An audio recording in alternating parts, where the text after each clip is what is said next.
We're not about to spend the next 10, 15, 20, or 25 years in debt. We're gonna crush this today. So I'm gonna give you as much information as possible so that you guys can have all the equipment and tools that you need to crush this student debt. So let's just go over a general overview first, and then I'm gonna break down all of them for you in the video.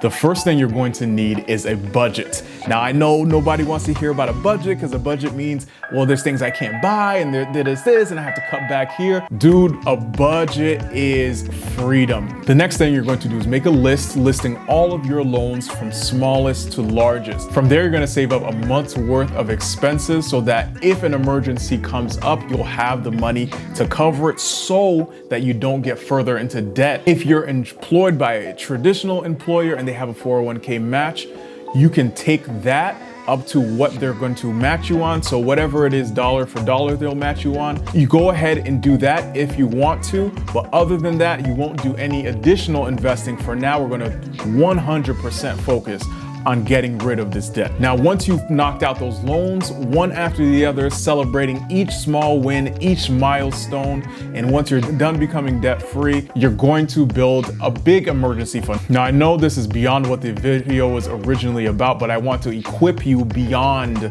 just paying off your student loans. So really briefly, let's go over my story. So back in 2013, I went to the UConn School of Pharmacy. I earned my doctorate in pharmacy.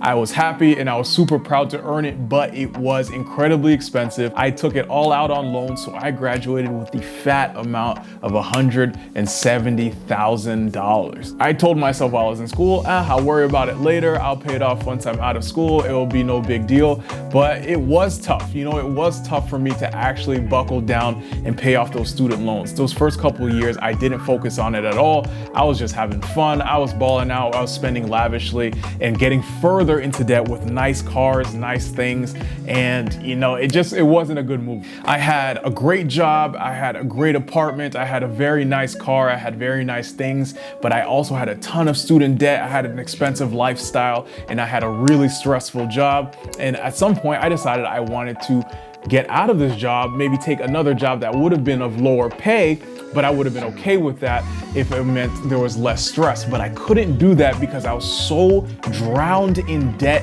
and my lifestyle was so expensive. I couldn't afford to take that pay cut. And it was on that day I swore I was never going to feel that powerless again. I was going to get out of debt. I was going to be in control of my money. So when I wanted to do something else with my life, I would have been able to, and I wouldn't have debt or bills to get in the way of me constructing the life that I really want to live. So step one, we're going to get on a budget. Now, I personally use mint.com. I like it. It has a great clean interface. It has such a wealth of information, data, graphs. I love being able to geek out and get all the little numbers and details on how I'm spending, where my money's going, my income, and my net worth increasing over time. However, there is other great budgeting websites such as youneedabudget.com, which is a little bit different from Mint, where Mint lets you kind of be a little more free form with how you construct your budget.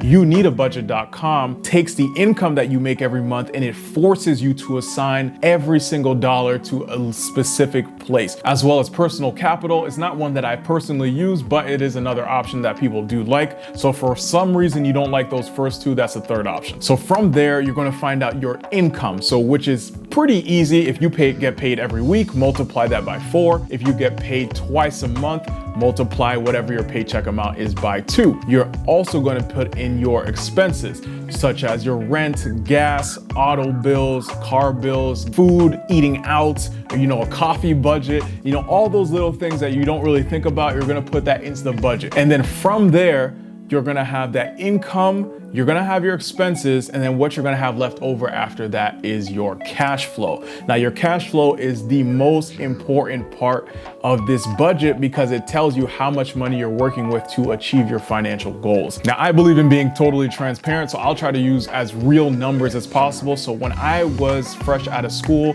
again, I was a pharmacist, I had a great income, and I think I was taking home somewhere around $6,000 a month, which honestly is a very great income. But again, my expenses were absolutely insane. So between my student loans, which were, I believe were well over $1,500 a month, I think closer to $2,000 a month, plus an expensive apartment, an expensive brand new car, and all the other things I was doing, my cash flow, I was spending, I think, over $4,000 from when I first started. So I had just about $1,500 up to $2,000 left over each month to throw at my debt.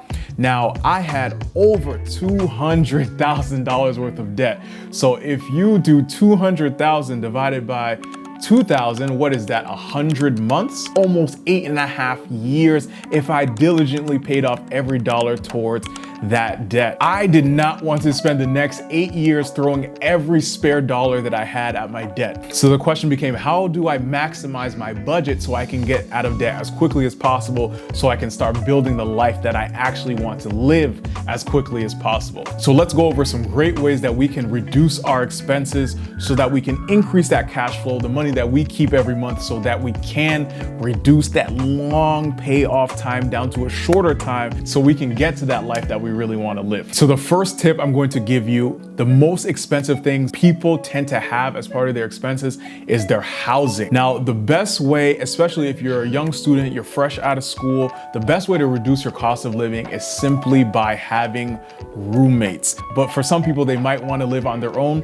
Trust me, making that sacrifice for just a few years will make a huge impact on how quickly you can pay off your loans. Now, I was living in an expensive apartment downtown in the city with one other roommate, but then I decided to move to a cheaper town with more roommates, and I was able to cut my rents down from about $1,000 a month down to $450 a month. This turned out to be about $9,000 a year that I was saving between the rent reduction and the utility reduction, and that was $9,000 cash every year I was able to throw at my debt. The second recommendation, which is huge, is hold off on buying a new car. Now, that was the biggest mistake that I've made. I bought a brand new car fresh out of school, and then a year and a half later I upgraded it to another new car that cost twice as much money.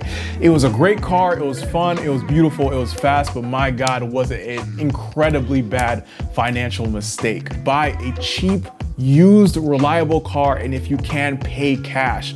Not having a car payment, and the average car payment in America right now is about $540. That's almost $7,000 cash every single year that you can be throwing at your debt, but instead you might be throwing it at a new car that you don't necessarily need, especially if you can just hold off a couple years so you can knock off that debt. You can buy that car that you really want later and not have to worry about financing it or going into a bunch of debt for it. Now, the next part of that is car insurance. So I would highly recommend to change your car insurance regularly. So the thing is that when you sign up for car insurance, your car insurance quote is based on the current value of your car.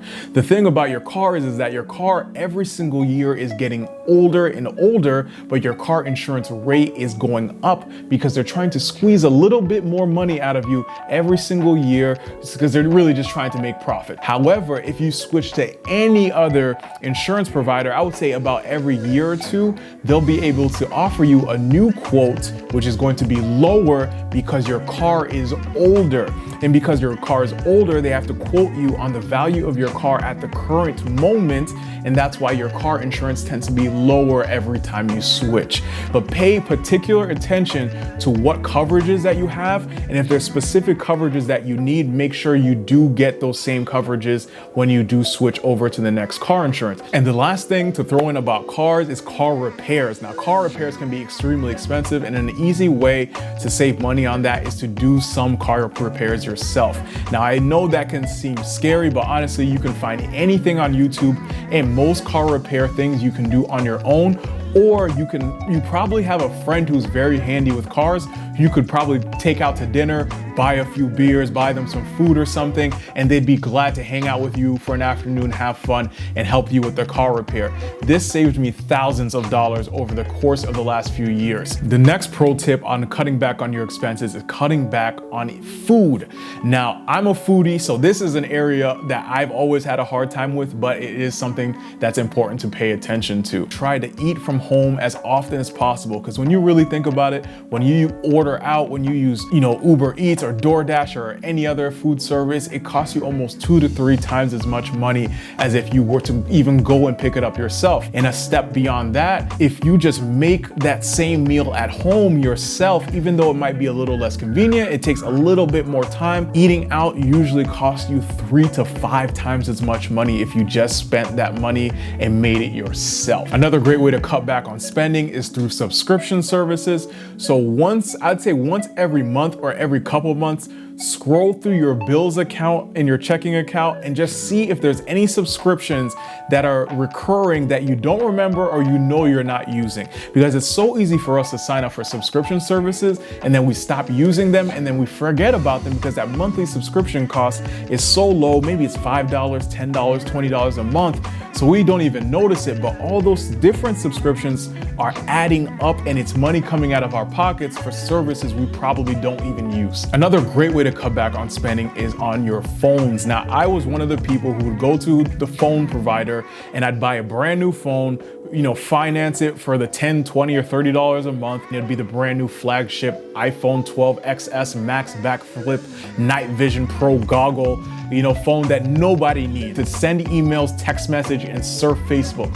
Why? What is the point of that? So there are so many great new phones that are entry-level phones like the iPhone SE, the Pixel 4a, or the Samsung A21, or there'll probably be some new entry-level phone that usually ranges between $300 to $400 that is brand new, works great, and is way cheaper than these flagship Pro Max XS black backflip, notebook, whatever phone that you just don't need, especially when you're just sending text messages, calling people. We don't really call people anymore, or surfing through Facebook. And the last tip I'm going to put in about cutting things back so you can save as much money as possible so you can pay off that debt as quickly as possible. Don't cut out everything. The goal is to get out of student loan debt, but you have to keep something. For me, it was just eating that dinner out at a restaurant, even though it was a little bit more expensive. It was $30, $40, maybe $50 every week or two, even though it wasn't that cheap, kept me sane enough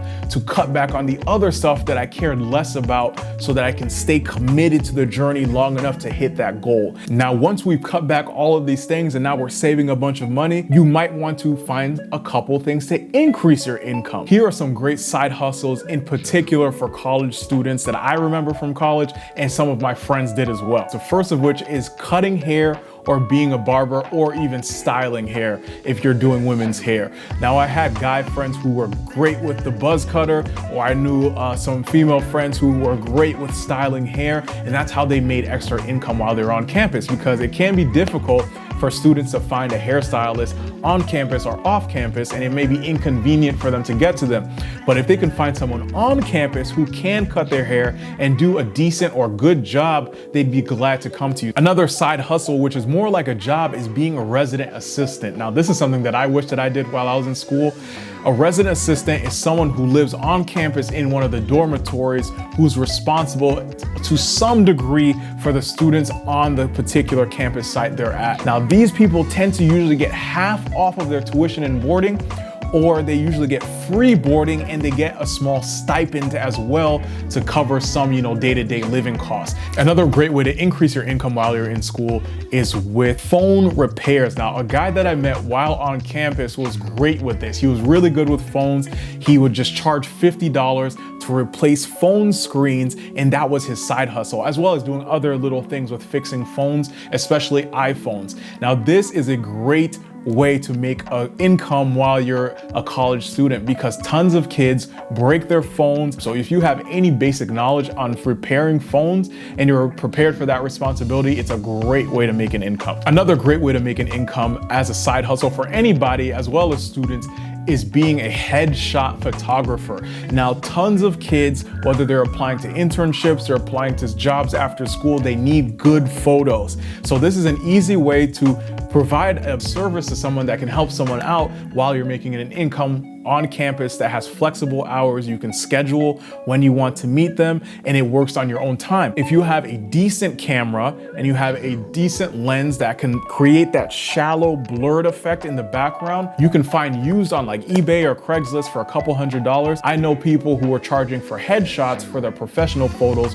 for $50 to $100 per person, and they do like a couple a week. Another great tip that I wish I knew that my girlfriend put me on, honestly, is just filling out as many scholarships as possible. She let me know that most of the scholarships she gets is because most people aren't even applying for them. She's not even competing against a lot of people. See, there's a lot of just wealthy people who set aside money for scholarships every single year. I'm talking about tens to hundreds of thousands of dollars, maybe even millions of dollars every year that go unclaimed simply because people don't apply to the scholarship. Why? Because there's a long essay involved, there's usually a long survey, and people just don't feel bothered, or they don't feel qualified, like they don't meet all the requirements for the loan, or they just feel like too many people are going to be competing for it, so they don't even bother. Now, once that's said and done, and once we've maximized that budget, we have a nice fat cash flow, the money that we keep at the end of the month because we've increased our income and we've drastically reduced our expenses. Now we have this nice fat cash flow to throw at our debt. Now, let's say in the example before, like I was saying, I was netting maybe $2,000 or a little bit less every month, and my student loans were over $200,000. See, if I just threw $2,000 at that, that would have taken me 8.5 years of diligent, consistent, throwing that money at my debt to pay it all off. But now that we've made these adjustments, I was able to fatten up my cash flow from $2,000 all the way up to $3,600. And I was able to pay it off in about 5.5 years instead of 8 to 9 years. But there is a but. Before you start paying off those loans, you need to start an emergency fund. Now, you have to start an emergency fund because if you keep getting into debt, you can't get out of debt. And in order to stop getting into debt, you have to have a cash emergency fund so that when emergencies do come along, those things that you don't plan for, you can pay for in cash. Otherwise, you'll have to go into debt to cover those emergencies when they come around. Now, again, you can't get out of debt if you're still getting into debt. So the first thing we're going to do is we're going to throw that cash flow to an initial emergency fund. I would say somewhere between $1,000 to $3,000. Some $1,000 on the low end, but I would say upwards of $3,000, which is usually about a month's expenses for most people. And then once you have that emergency fund, you go back to that list, that nice individual list of loans that you have that's listed smallest to largest, and you're going to start crushing each loan with a vengeance. Smallest to largest, one by one, loan after loan. And each time you knock out a loan, there's going to be a monthly payment that was associated with that loan that's gone now. That monthly payment is going to go back into your cash flow because that's money you're now keeping every month instead of paying that back to the lender.